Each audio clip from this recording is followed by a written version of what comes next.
3 года и 9 дней носила молодая кыпчачка под сердцем ребенка.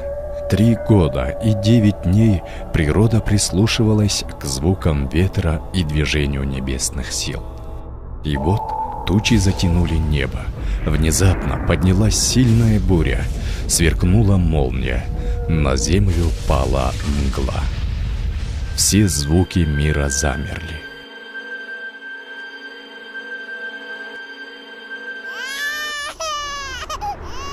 Оглушительную тишину нарушил крик новорожденного.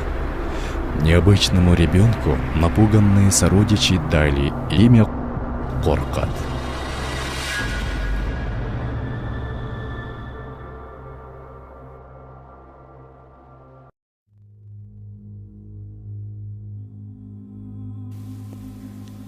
Так начинается легенда о Коркыте, создателе Кабыза, Акыне, врачевателе, философе, покровителе Баксы.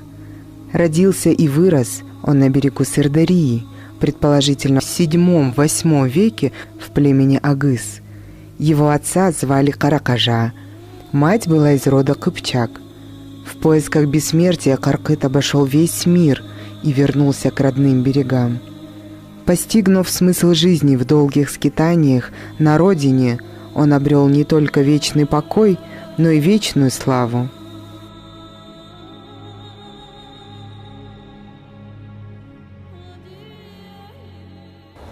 Жалпы Коркыттың дүниеге келген жері бұл қазіргі Қазалы. Вообще считается, что местом, где родился Коркыт-Ата, является находящееся в 40 километрах от Казалинска поселение Жанкен.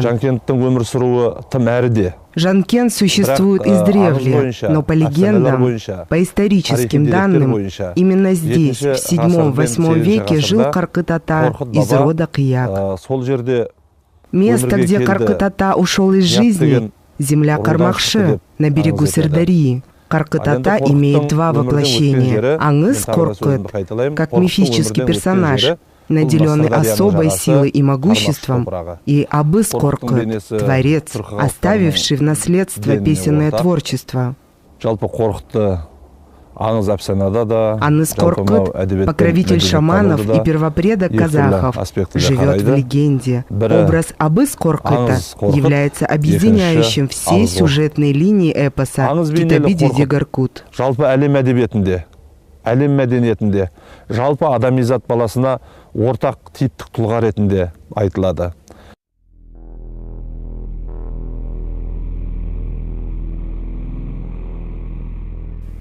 Когда Коркоту было 20 лет, его навестил Божий слуга и сообщил, что не прожить ему больше 40. Пытаясь изменить предсказанную судьбу, Коркот решил отыскать Жирыёк, землю обетованную, где человек живет вечно. Оседлав верблюдицу Желмая, он отправился в путь и, двигаясь вслед за солнцем, держа путь на запад, доехал до края света. Здесь он увидел людей, копающих могилу. Почтительно поздоровавшись, Коркот спросил: «Для чьей души наступил черный день? Для кого вы копаете эту яму?» «Для Коркота», раздалось в ответ. Испугавшись, Коркот разворачивает свою Желмая и скачет на другой конец земли. Но и там его встречают люди, роющие могилу. Убегая от смерти, Коркот исходил всю землю, побывал в 4 концах света, но нигде не обрел вечности. Тогда он понял, что земли обетованной не существует, и решил найти центр земли. Им оказалось побережье Сырдарьи.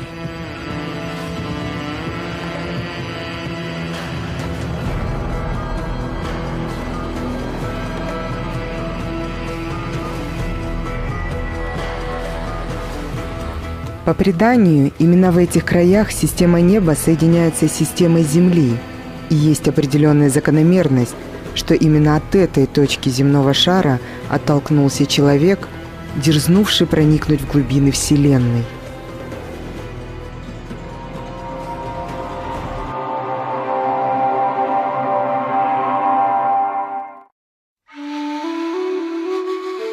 В Азербайджане, у берегов Каспия, где Каркыт-ата провел многие годы, книга Китаби-Диди-Гаркут считается материнской книгой нации и литературы.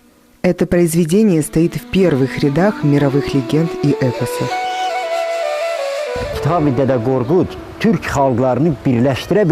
Поколения, выросшие из рода Гаркута, изначально не принадлежат азербайджанской земле, но описанные в Китаби-Диди-Гаркут и существующие до сих пор географические названия Берде, Гянджа, озеро Гиджа, башня Алинджа в Нахичевани, Джалилабад, деревня Арыс, родник Пинар, большая площадь Биюк-Меданы и так далее, все они являются самым уникальным и глубоким подтверждением создания книги именно здесь, на этой земле. Bunların bir daha Kitabi-Dədə Qorqudun Azərbaycanla, yəni bu yerlə yaranmasını təsdiq edən ən möhtəşəm, ən dərin amillərdən biridir.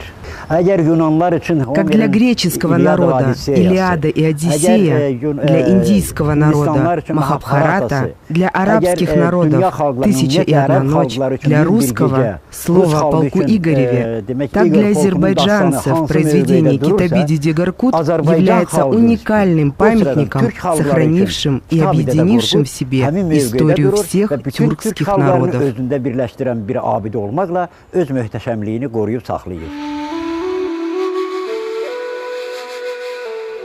Многие события, описываемые в Китаби-Диди-Гаркут, еще до исламского происхождения. Этот агузский эпос связан с возникновением тюркского ханства. По легенде, сам Диди-Гаркут, выходец из племени баяцких агузов, пережил правление 5 ханов.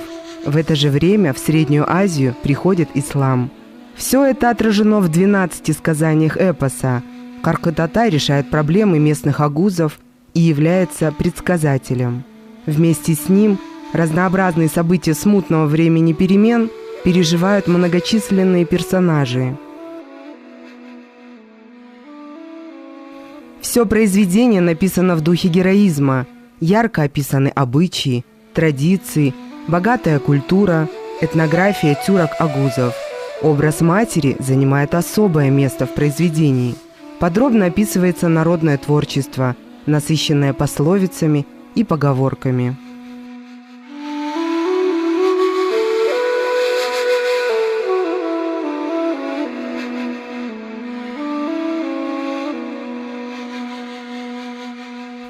Не сгубив своего имущества, человеку не прославить себя щедростью. Дочь без примера матери наставления не примет. Сын без примера отца угощение не устроит. Сын для матери все, что ей нужно. Он для нее как один из 2 ее глаз. Если сын вырастет на радость, он глаз ее очага.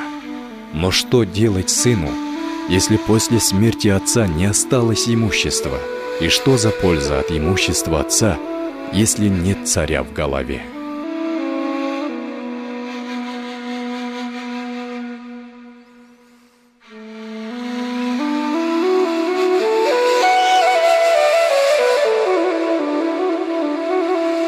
Пусть лучше дом развалится, если там не бывают гости. Пусть лучше не взрастет трава, если ее не щиплет лошадь.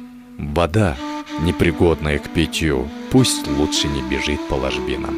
Пусть лучше не родится сын, который запятнает имя отца.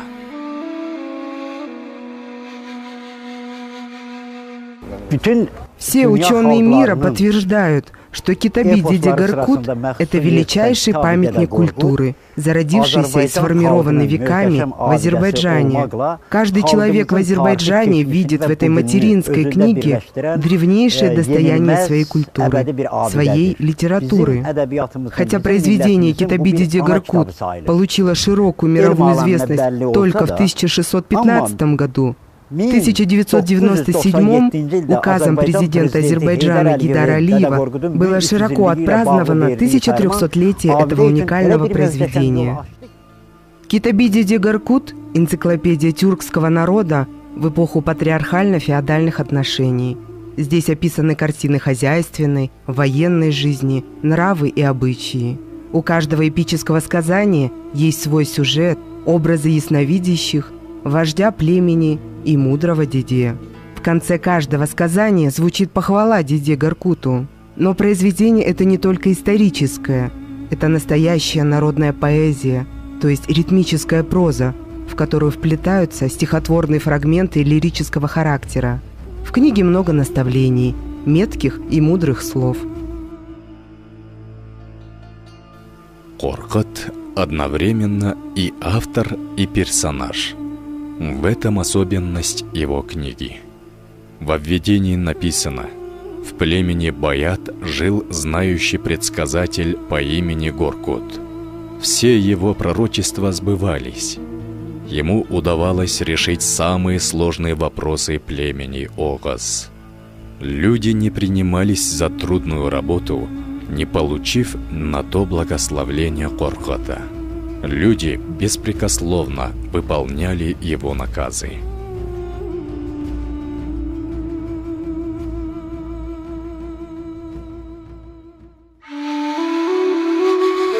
Гордых людей Бог не любит. Человеку, высоко поднимающему грудь, счастья не будет. Воспитав чужого сына, сына не получишь. Когда он вырастет, он погонит коня и уедет. Не скажет, что видел воспитавших его. Если накинуть уздечку на голову черного осла, он мулом не станет. Если надеть платье на служанку, она барыней не станет. Старый хлопок тканью не станет. Старый враг другом не станет.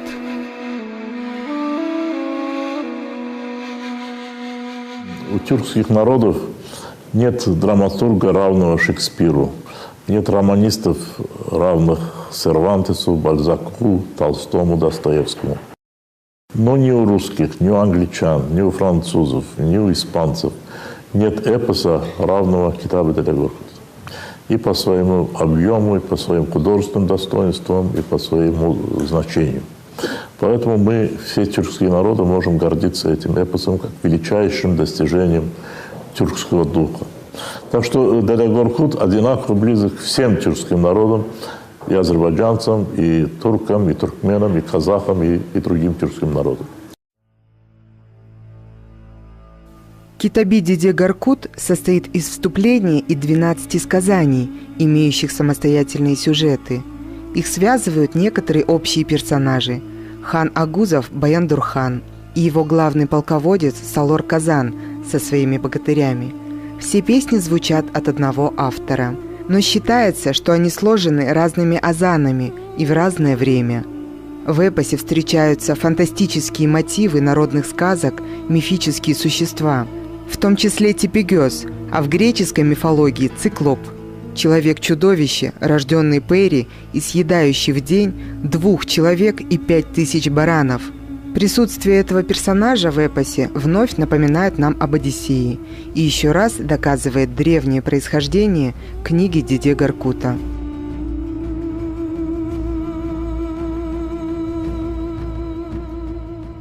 Писатель Анар Расул Аглу Рзаев написал литературное переложение произведения, в котором очень органично объединил разные главы эпоса в единый сюжет.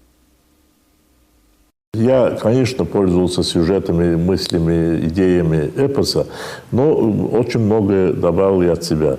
И в том числе мысль, которую сейчас приписывает деде Горкуту, мысль о том, что если ты эту землю не защищаешь, ее не стоит засевать. А если ее не засеваешь, то не стоит ее защищать. Теперь везде говорят, что вот деде Горкут еще 1300 лет там назад завещал так. Ну, на самом деле в эпосе этого нет, это моя мысль. Но я думаю, что это в духе эпоса, поэтому это и нашло отклик в народе. Народы считают как фольклорный, так сказать, образец. Я, собственно, этому очень рад. В творчестве азербайджанских народных художников, поэтов и композиторов образ Коркыт-ата уже давно играет главенствующую роль.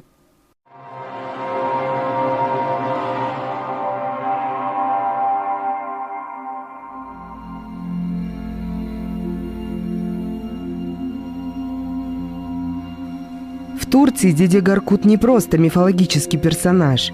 Это скорее историческая личность, о которой написано в учебниках, произведения которого входят в школьную программу.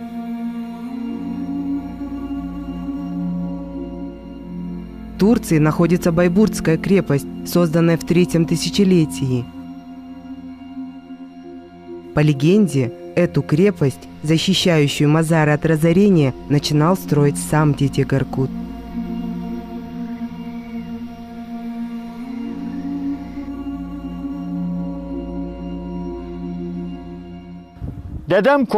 Деде Горкут в юности приехал в Байбурт из Агуза в Средней Азии.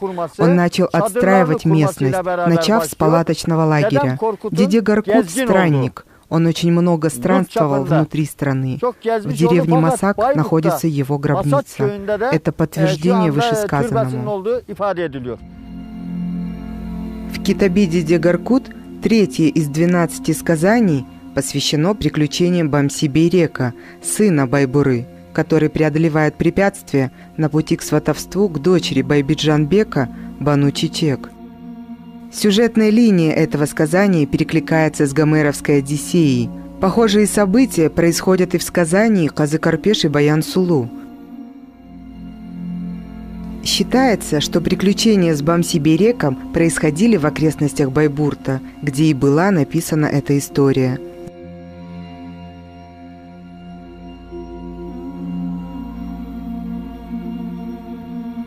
Здесь же находится могила Бамси-Бейрека. Сейчас это святое место.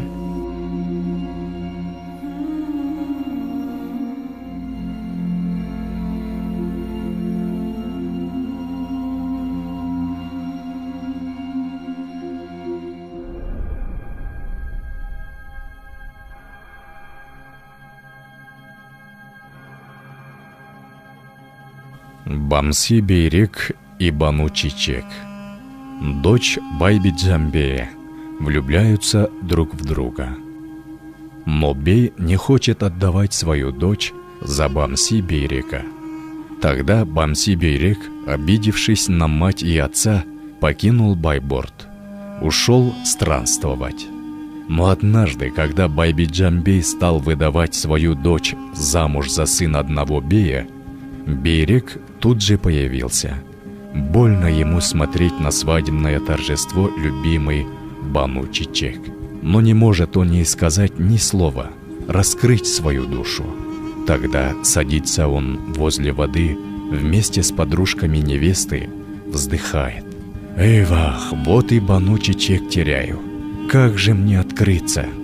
Затем он взял кобаз и начал играть күй Деде Горкута, его стихи и рассказы. Поняла его любимая, так они и соединились.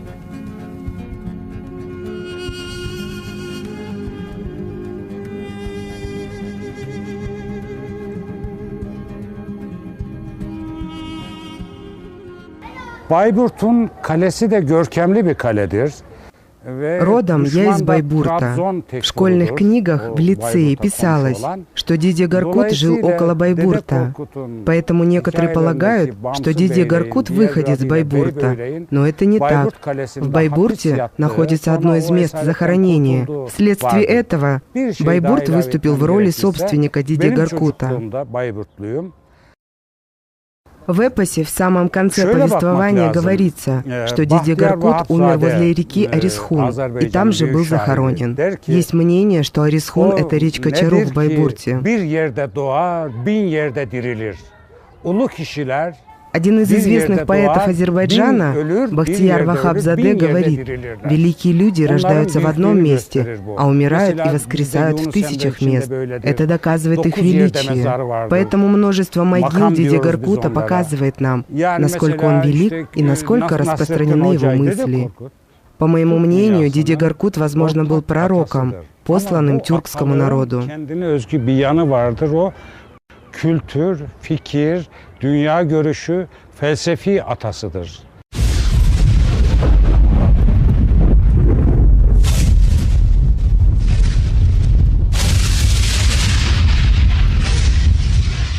Но не только о жизни Каркыт-Ата сложено множество легенд, но и о его смерти. На берегу Сырдарьи есть старое кладбище, где по легенде была могила Каркыт-ата. К сожалению, в 40-е годы 20 века она была смыта водами Дарьи. Остались только ее фотоснимки, сделанные в 1896 году фотографом Арзамасовым.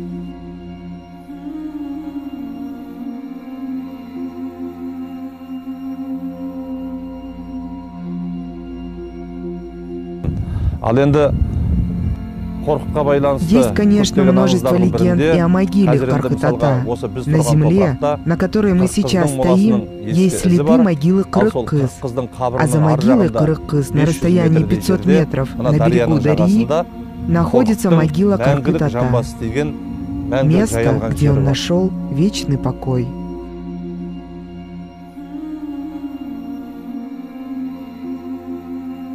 Biz Türkiye'de, Bayburt'ta 15 yıldan beri Мы в Турции на протяжении 15 лет устраиваем праздники культуры и творчества в честь Деде Горкута, исходя из того, что Деде Горкут – выходец из Байбурта. Сюда съезжаются со всего турецкого мира поэты, ученые, беседуют о Деде Горкуте, и таким образом Деде Горкут возрождается, мысли его распространяются. Böylece Dede Korkut fikri de yaygınlaşmasına hizmet ediyor bu.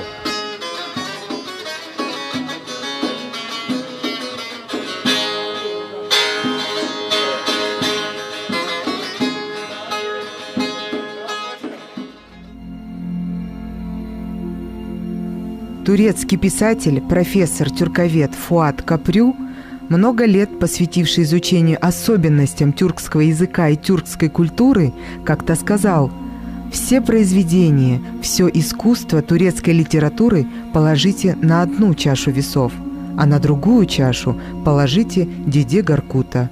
Последний перевесит».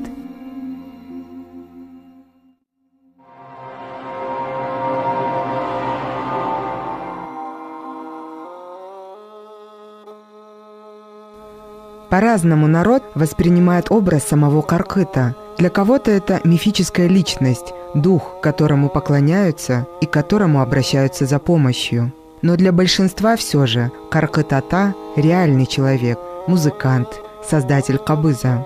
Казахская легенда рассказывает о том, что Каркыт, утомленный однообразием, решил смастерить инструмент, звучанием, похожий на человеческий голос. Думал об этом день и ночь.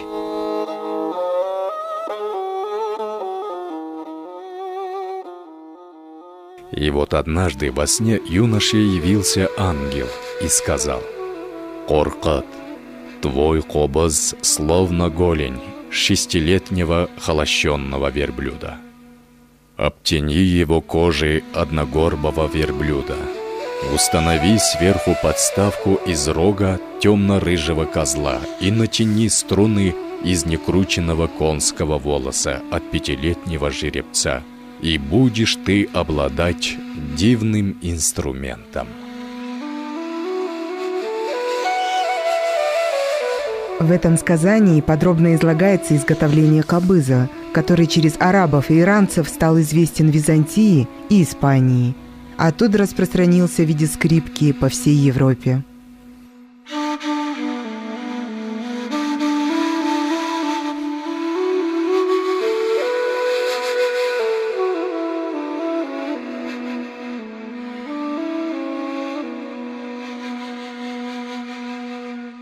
Түркі халықтарының ең ірі тарихи тұлғасы Кабыз Каркыт-ата является самым древним струнным инструментом. Известный дирижер, скрипач Владимир Спиваков когда-то сказал, что кабыз – прадед скрипки. В мировом музыковедении доказано, что кабыз – самый древний инструмент среди ныне существующих струнных инструментов. Бабасы осы дүниедегі ең бірінші көне аспап деп дәлелдеген. Ол кісі бәрімізге ортақ. Поэтому Каркыт-ата принадлежит всему тюркскому народу. Сегодня мы должны сохранить и передать молодым то наследие, которое Каркыт-ата нам оставил. Сақтай білуіміз керек, жастарға жеткізуіміз керек.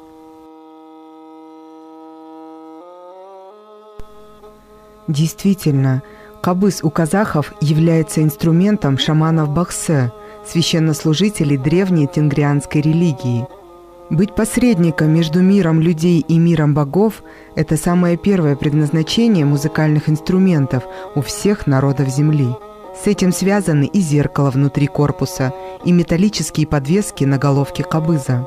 В народе он считается киеле, священным. Баксе относятся к нему как к живому, одухотворенному существу, которое, превращаясь в скакуна, уносит хозяина в мир духов, которые помогают изменить погоду, найти пропажу, лечить людей, узнавать судьбу человека, его семьи или рода.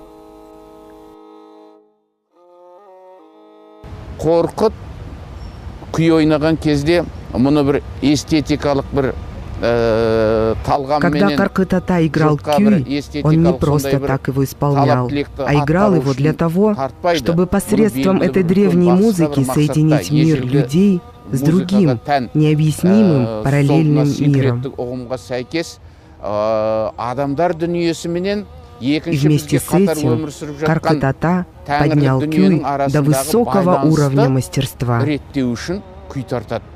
Бірақ әрине, ол күйді жайдан жай тартпайды, оны үлкен өнер деңгейіне көтеріледі. Игра Коркыта привлекла все земные существа, летающих птиц, бегающих зверей. Пытались к нему пройти через пески и люди. Все, в ком была жизнь, сидели на берегу и слушали кобас. В этих словах легенды заключен ее главный смысл – единение всего живого против самой смерти.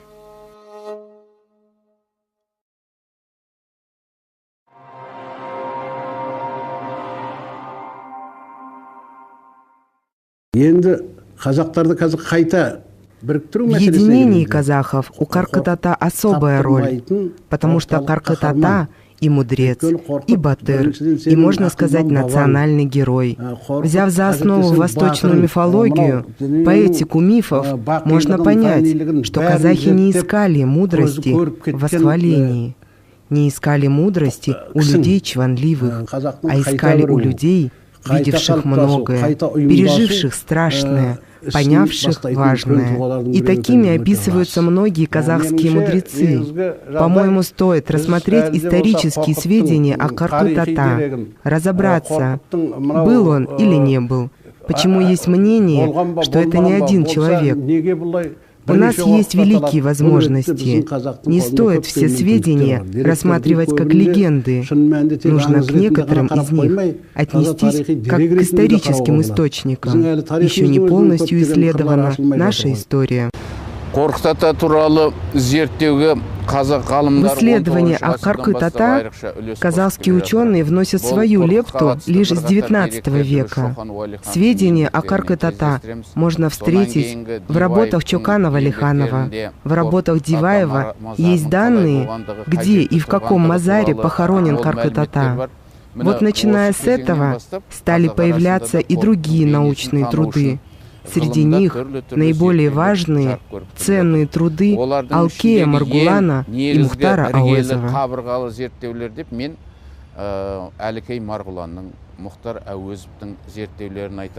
И все эти научные исследования опираются на первоисточники – Дрезденскую и Ватиканскую рукописи. Дрезденская, книга моего деда Гаркута на агузском языке, состоит из 12 частей. Ватиканская состоит из 6 частей. И Дрезденская, и Ватиканская были переписаны из более древнего источника. Первую информацию о Китаби-деде Гаркут дал немецкий ученый Фридрих Диц, и им же в 1815 году была переведена на немецкий язык часть сказания «Тепегёс». Китаби-деде Гаркут в Турции в первый раз был напечатан в 1916 году Келесли Рифетом. Василий Бартольд с 1894 по 1904 годы перевел и напечатал на русском языке 4 части произведения. В 1922 году он закончил полный перевод произведения и сдал на печать в Баку. В Москве книга была издана в 1962 году. В Азербайджане в 1939 году под редакцией академика Гамида Арасле.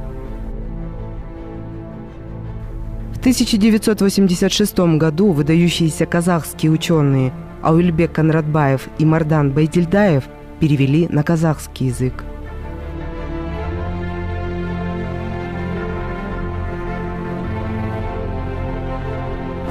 Il manoscritto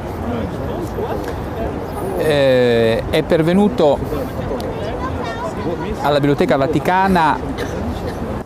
Рукопись дошла до библиотеки Ватикана примерно в середине XVII века, прибывшая из монастыря Сан-Пьетро-Монторио, который находится позади этой площади.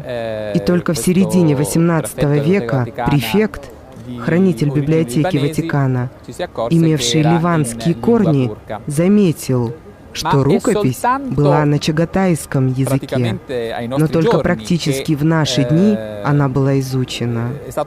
Профессор Ettore Rossi, выдающийся тюрколог и самый известный исследователь тюркского языка и тюркской литературы оттоманской эпохи, в недавнем прошлом занимавшийся подготовкой каталогов тюркской коллекции библиотеки Ватикана, прочитал свиток. В 1952 году Ettore Rossi в Ватикане на основе ватиканской рукописи дал в печать произведение на итальянском языке. Потом был переведен на французский, персидский и напечатан в Англии, Швейцарии, США и Иране.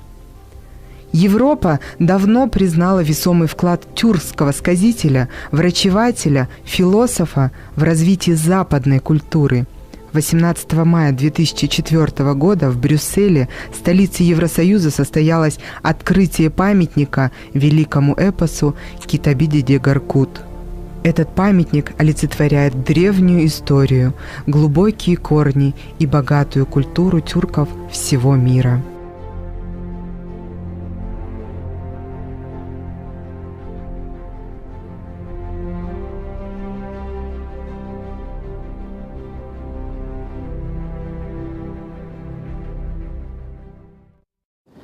Dede Korkut kitabı bir ozanlık geleneği eseridir. Книга Деде Коркута – это произведение традиции акынства, шаманства, староханства, образно говоря. Это означает то, что Деде Горкут, как этнический сказатель и рассказчик, очень хорошо знал культуру единого народа. Это настоящий мастер, не просто сказитель, но и предсказатель. Все это мы находим в шаманстве, ясновидении, акынстве. Самая значимая особенность тюркской культуры – существование с давних пор и до наших дней устного творчества. Казахские и киргизские акыны, туркменские бахши, турецкие акыны – эти люди до сих пор рассказывают этнические сказы. Мы можем сравнивать эпосы Деде Горкута с Гомером, с Илиадой и Одиссеей. В Западной Европе с текстами Трубадура, Шансона Дюрулена. Все эти произведения уступают Деде Горкуту и подчеркивают его специфичность и уникальность. Что касается сравнения с ценнейшими литературными памятниками древней культуры, то нужно отметить следующее. Сейчас нет продолжателей культуры и традиций Гомера. Это все позабыто.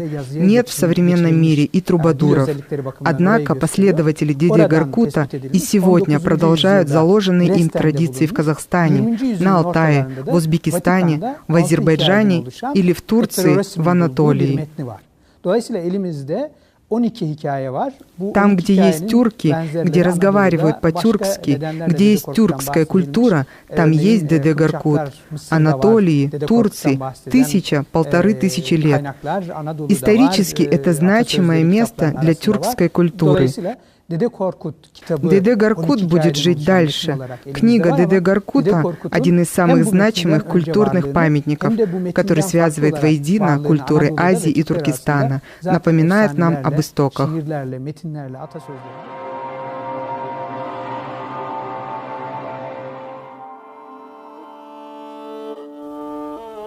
Но все же нет единого мнения по поводу реальности существования Каркыт-Ата. Ведь его мифический образ отчетливо перекликается со многими другими. Да и самих легенд о Каркыт-Ата народом сложено немало. Например, считается, что он прожил 300 лет что Каркыт-ата, первопредок казахов, прилетел с небес на землю и положил на берегу Сыра свой кабыз, где и было возведено первое жилище. Его имя состоит из двух частей – Кор и Кут. Кор – зло, несчастье, Кут – добро, счастье. В самом имени воплотилось представление о добре и зле. Пожелание избежать беды по-казахски – Кор болма, пожелание счастья и добра – Кутты бол. Так кем же был на самом деле Каркыт-ата? Я изучал специально вот этот предмет. Я считаю, что здесь надо обратиться в поисках источника, истоков Деда Коркута. Надо обратиться в Древний Египет, в богатство фольклорное, мифическое богатство Египта. 3000 лет назад, 4000 лет назад, когда Египет расцветал, умножался, его наполняли много этносов. В том числе наверняка они оставляли следы своей культуры в общей египетской культуре. И вот тогда возникает солярный миф, вернее цикл солярных мифов о восходящем солнце, Горкл, как они говорят, и о заходящем солнце, Горкт. И вот герои вот этих мифов, они притворяются в человеческие персонажи. Дальше уже в культурах Средиземноморья распространяются оттуда и отражаются и в русской мифологии, и в римской, в греческой, в христианской традиции. И вот имя сына, солнца сына, юного солнца, всегда в герое-победителе отраженном. Греческий Геракл, римский Геркулес, у этрусков Геркле, в христианской традиции Георгий Победоносец, и в тюркской, в огузской традиции Георогла.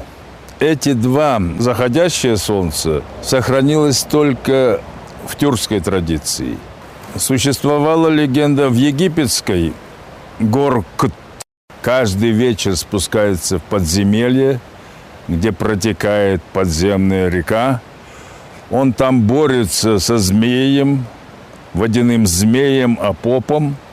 В конце концов Апоп его побеждает, и Горкут умирает. Вот эта линия сюжетная сохранилась только в казахской легенде.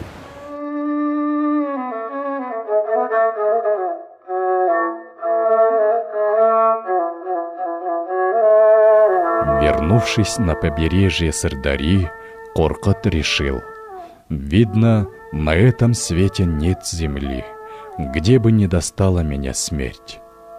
Буду я пребывать на воде, где не выроешь могилу, и смерть не осмелится явиться ко мне.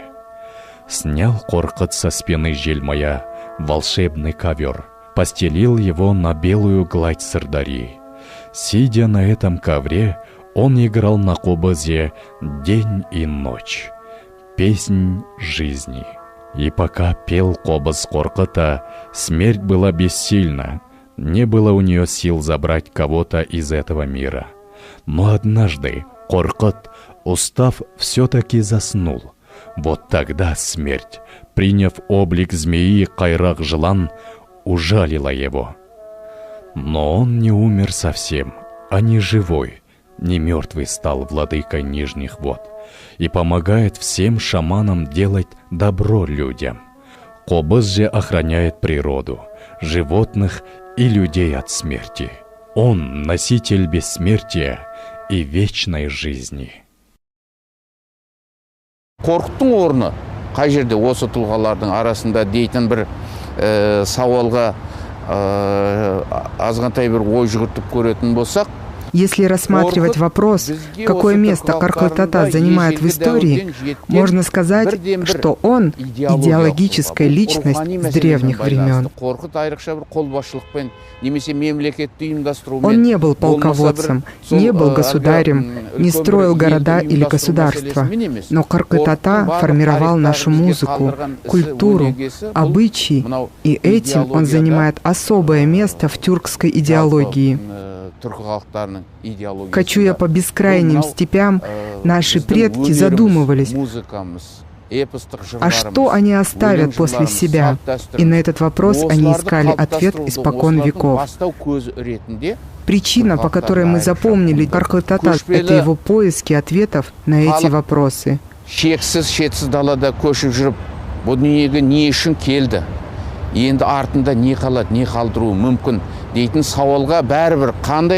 Через музыку, через искусство можно влиять на все происходящее вокруг, считал он.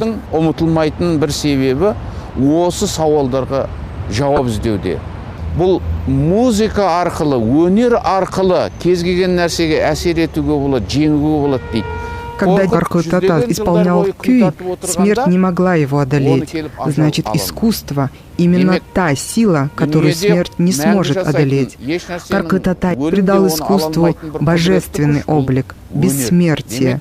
И этим самым он определил, что жизнь человеческая, хоть и не вечна, но его душа, его дела останутся после него.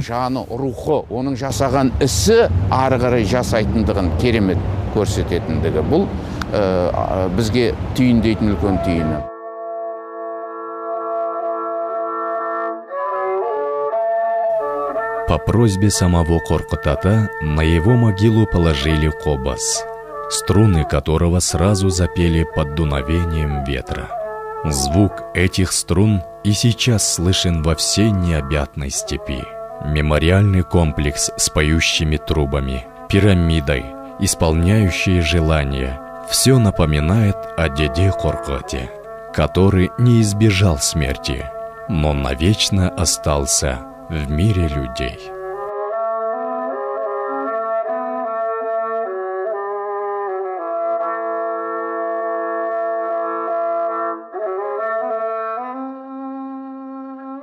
Мемориальный комплекс, выстроенный в виде кобаза, хорошо виден из космоса. Это еще одна ниточка, связующая Коркыта как первопредка с мирозданием. Он переложил язык Вселенной на музыку. И каждый раз, слушая звуки кобаза, мы, потомки великого Коркыта, чувствуем сопричастность к космосу.